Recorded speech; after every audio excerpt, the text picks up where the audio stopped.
What is up, addicts? Welcome to the Fantasy Addiction Network. In this video, we are breaking down Terry McLaurin for the Washington football team. Wanted to make sure we went back and did this one.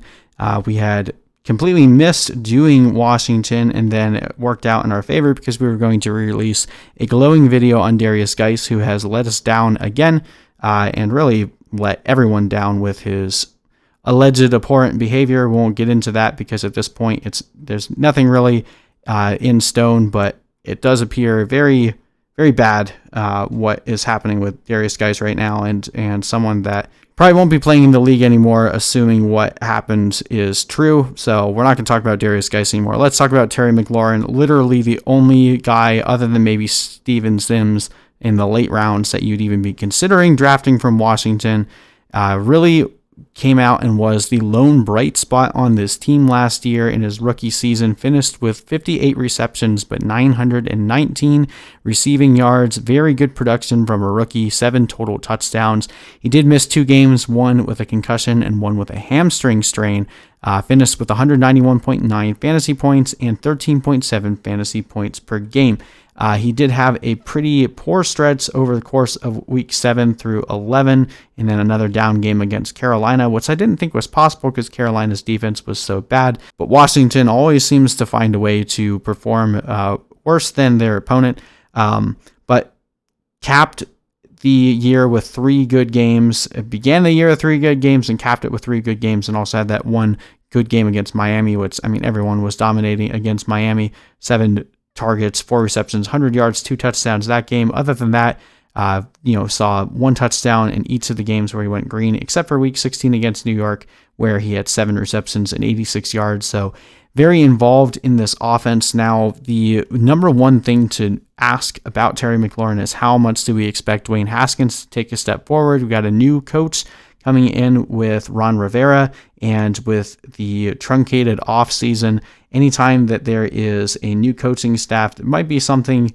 that we want to take into consideration because they have less time to implement their system.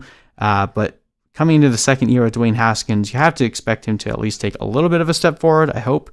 Last year, Terry McLaurin had a 23% target share, had 21 deep targets. Now, those weren't very accurate deep targets, but still pretty impressive for a rookie to get over 20 deep targets.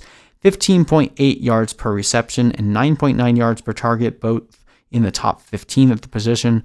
Only a 78.4% true catch rate, which was 72nd, but he did have one of the highest contested catch rates in the league, number 1 among players that were ranked in the position, but of those that didn't have enough contested catches to be marked in that category. Still one of the highest at 68.4%. So the guy is a beast at coming down in the contested catches, and obviously playing with a quarterback like Dwayne Haskins, you're going to be fighting for the ball a little bit more.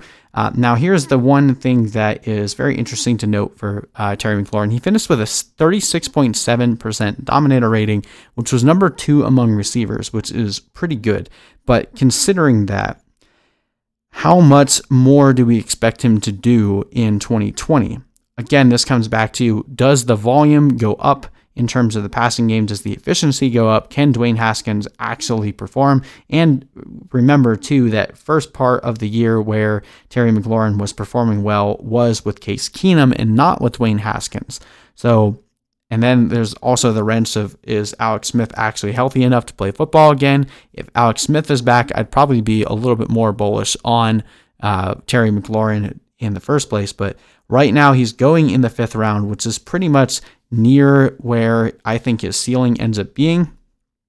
Right now, we have him projected for about 72 receptions, a little over 1,000 receiving yards, and 7 total touchdowns. That would give him 220 fantasy points. It does have a lot of upside considering how well he came on last year and was a bit of surprise for everyone, but I mean, probably shouldn't have been because he looked really good in college, came in with a really good measurables, but went to a team that pretty much everyone forgot about.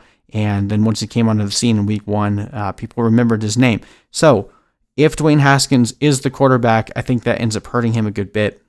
He'll still be a pretty productive receiver, but you're having to spend a really high cost for him. If he falls into the 6th or 7th round, I'll probably be much more bullish on taking him. But where he's going right now, there is a pretty big group of receivers around him that I am just a little more enamored in taking over Terry McLaurin. So I'm probably not going to end up with him on too many of my teams. That doesn't mean I don't like him. I just think that where you're drafting him right now, you're drafting him much closer to his ceiling. I'm sure there's plenty of people who disagree with me on that one, but considering everything that we know about Washington, I don't expect there to be someone that comes out and has a top 10 receiver season in that situation. So that's my take. Washington does have a decent defense, so they're projected to have some lower scoring games. And how much do we really expect Dwayne Haskins to take a step forward? Like I said, if he does turn things around completely, then I will be wrong on this one. But for the most part, probably not going to have too much Terry McLaurin this season. Thank you guys for watching. Hit me up in the comment section with questions or thoughts below, and we'll see you guys in the next video.